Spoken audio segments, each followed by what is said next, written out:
बच्चों, संस्कृत विषय के अंतर्गत आज हम पढ़ेंगे उपपद विभक्तियां, उनका नियम और प्रयोग। बच्चों, आप सभी कारक चिन्हों से परिचित हैं। कारक चिन्हों के आधार पर ही हम विभक्तियों का प्रयोग करते हैं। तो यह उपपद विभक्तियां क्या हैं? इनका नियम देखिए। जब वाक्य में विभक्ति क्रिया चिन्ह अर्थात कारक चिन्हों के कारण ना लगे तथा किसी विशेष विभक्ति का प्रयोग हो तो वहां उपपद विभक्ति होती है। जैसे ईश्वराय नमः, कहने में ईश्वर को नमस्कार हो, यहाँ को के आधार पर ईश्वर में द्वितीय विभक्ति होनी चाहिए, लेकिन नमः के कारण ईश्वराय नमः, नमः धातु के योग के कारण ईश्वर में, ईश्वर उपपद में चतुर्थी विभक्ति का प्रयोग है। प्रथमा विभक्ति को देखिए कि कर्ता कारक में प्रथमा विभक्ति होती है। कर्ता कारक से तात्पर्य कार्य को करने वाला।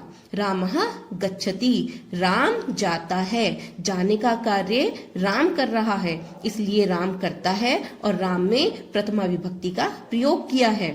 साधवः तपन्ति, साधु लोग तपस्या करते हैं, तपस्या का कार्य साधु लोग करते हैं, इसलिए साधु पद में प्रथमा विभक्ति का प्रयोग किया गया है।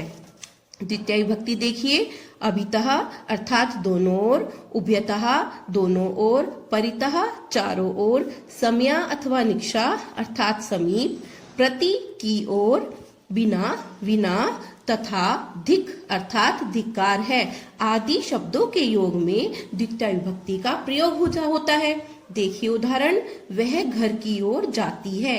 सा गृहं प्रति गच्छति, प्रति शब्द के प्रयोग के कारण गृह में द्वितीय विभक्ति का प्रयोग हुआ है। प्रदीप पुस्तक के बिना पढ़ता है। प्रदीपः पुस्तकं विना पठति, विना के प्रयोग के कारण पुस्तक उपपद में द्वितीय विभक्ति का प्रयोग हुआ है। ग्राम के चारों ओर वृक्ष है।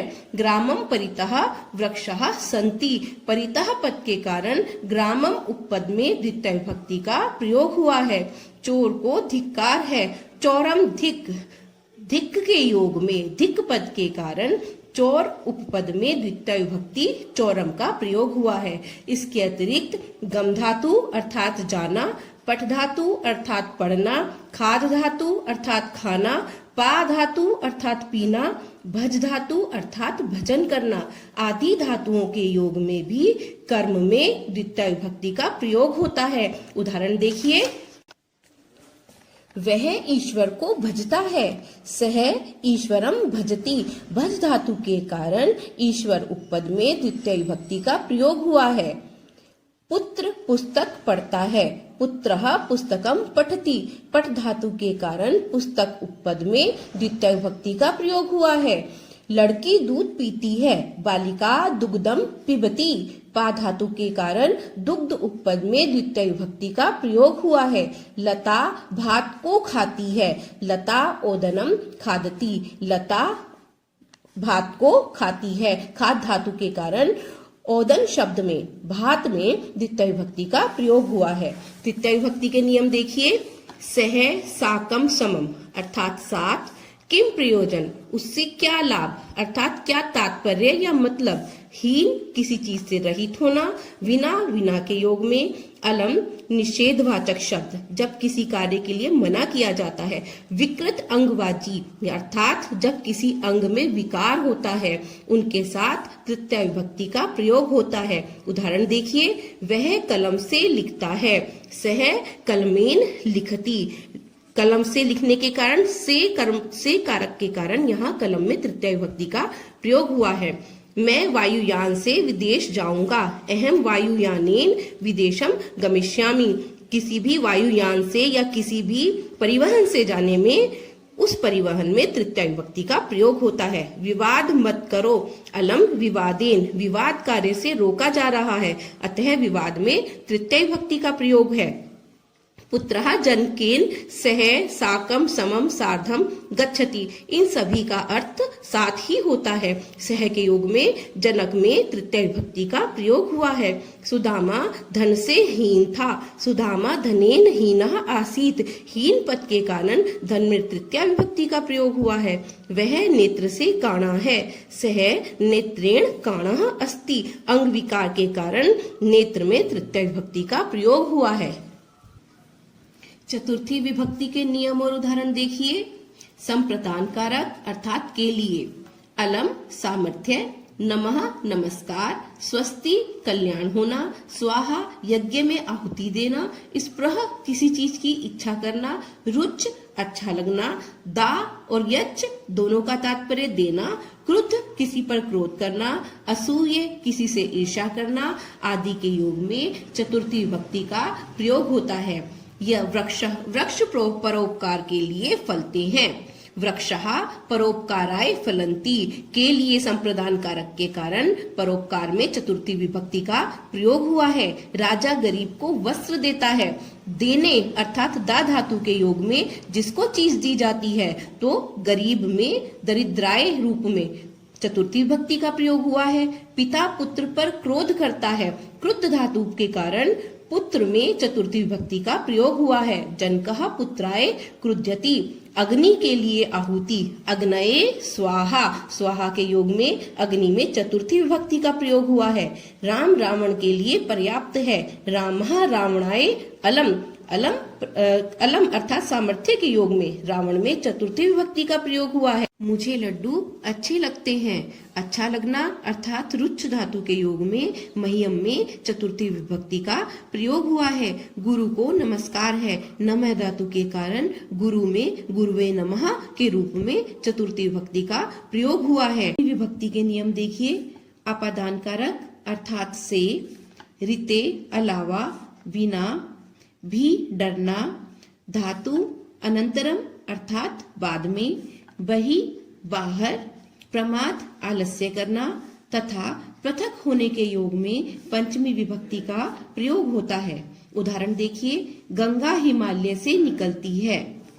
गंगा हिमालय से अलग होती है इसलिए हिमालय में पंचमी विभक्ति का प्रयोग हुआ है। गंगा हिमालयात निर्गच्छति।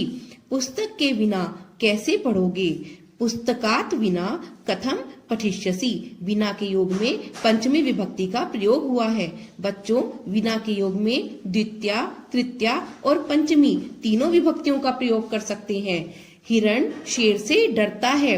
डरना अर्थात भी धातु के योग में पंचमी विभक्ति का प्रयोग होता है। अतः जिससे डरा जाता है अर्थात सिंह में पंचमी विभक्ति का प्रयोग हुआ है। मृगः सिंगात विभेति। ईश्वर के बिना कोई भी रक्षक नहीं। ईश्वरात बिना या ईश्वरात ऋते को अपि न रक्षकः। नगर के बाहर वृक्ष है। नगरात बहि वृक्षः सन्ति। बाहर के योग में बहि के योग में नगर में पंचमी विभक्ति का प्रयोग हुआ है। षष्ठी विभक्ति के नियम देखिए। संबंध कारक अंतः अंदर, ऊपरी ऊपर, अधः नीचे, पुरः सामने आदि के योग में षष्ठी विभक्ति का प्रयोग होता है। उदाहरण देखिए। वृक्ष के नीचे पथिक है। वृक्षस्य अधः पथिकः अस्ति। अधः के योग में वृक्ष में षष्ठी विभक्ति का प्रयोग हुआ है। ग्राम के सामने राजमार्ग है। ग्रामस्य पुरतः पुरः राजमार्गः अस्ति। पुरतः अर्थात सामने के योग में ग्राम में षष्ठी विभक्ति का प्रयोग हुआ है। राम की माता शिक्षिका है। रामस्य माता शिक्षिका अस्ति। माता का राम से संबंध है इसलिए राम में षष्ठी विभक्ति का प्रयोग हुआ है। गंगा का जल निर्मल है। गंगायाः जलम निर्मलम अस्ति। जल का संबंध गंगा से है अतः गंगा में षष्ठी विभक्ति का प्रयोग हुआ है। सप्तमी विभक्ति के नियम देखिए। अधिकरण कारक अर्थात में, पे, पर। किसी कार्य में प्रवीण, दक्ष या निपुण होना। कुशल श्रेणी निर्धारण अर्थात बहुत से में एक को चुनना तथा जिस पर विश्वास व स्नेह किया जाए उनमें सप्तमी विभक्ति का प्रयोग होता है।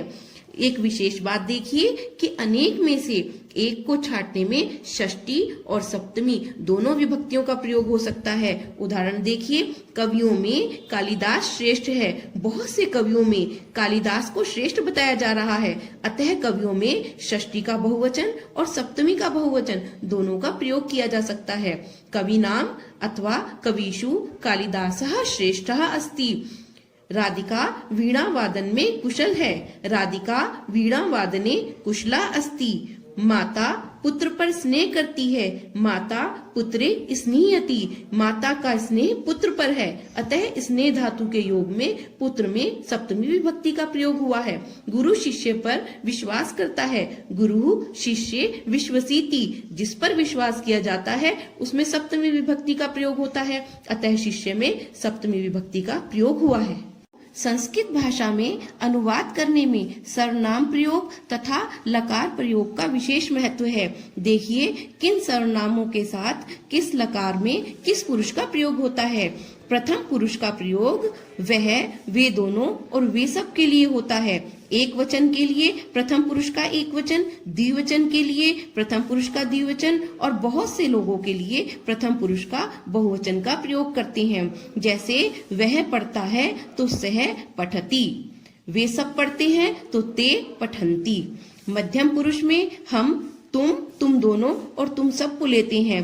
तुम के अनुसार एक वचन में मध्यम पुरुष का एक वचन की क्रिया, तुम दोनों के अनुसार मध्यम पुरुष की द्विवचन की क्रिया और तुम सब के अनुसार मध्यम पुरुष की बहुवचन की क्रिया का प्रयोग होता है। जैसे तुम जाते हो, त्वम गच्छसि। तुम सब जाते हो, यूयम गच्छत।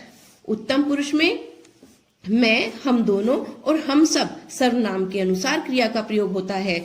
एक वचन के साथ उत्तम पुरुष का एक वचन, द्विवचन के अनुसार उत्तम पुरुष का द्विवचन और बहुवचन के साथ उत्तम पुरुष के बहुवचन का प्रयोग होगा। जैसे मैं जाता हूँ, अहम गच्छामि। हम सब जाते हैं, वयम गच्छामः। और लकारों का प्रयोग भी महत्वपूर्ण है। वर्तमान काल में लट लकार का प्रयोग होता है, भविष्यत काल में लिट लकार का प्रयोग होता है, भूतकाल में लंग लकार का प्रयोग होता है और आदेश देने में लोट लकार का और चाहिए वाचक वाक्यों में विधिलिंग लकार का प्रयोग होता है। उदाहरण देखिए, वह जाता है, सह गच्छति, इसमें लट लकार का प्रयोग है। मैं पाठ पढ़ूंगा, अहम पाठम पठिष्यामि, इसमें भविष्यत काल होने के कारण लिट लकार का प्रयोग हुआ है। तुमने कल क्या किया, त्वम ह्यः किम अकरोः, अतः इसमें भूतकाल का प्रयोग है। तुम पाठ पढ़ो, त्वम पाठम पठ, आज्ञा देने के कारण इसमें लोट लकार का प्रयोग है। सबको रामायण पढ़नी चाहिए, सर्वे रामायणम पठेयुः, पढ़नी चाहिए, चाहिए के योग में विधिलिंग लकार का प्रयोग हुआ है।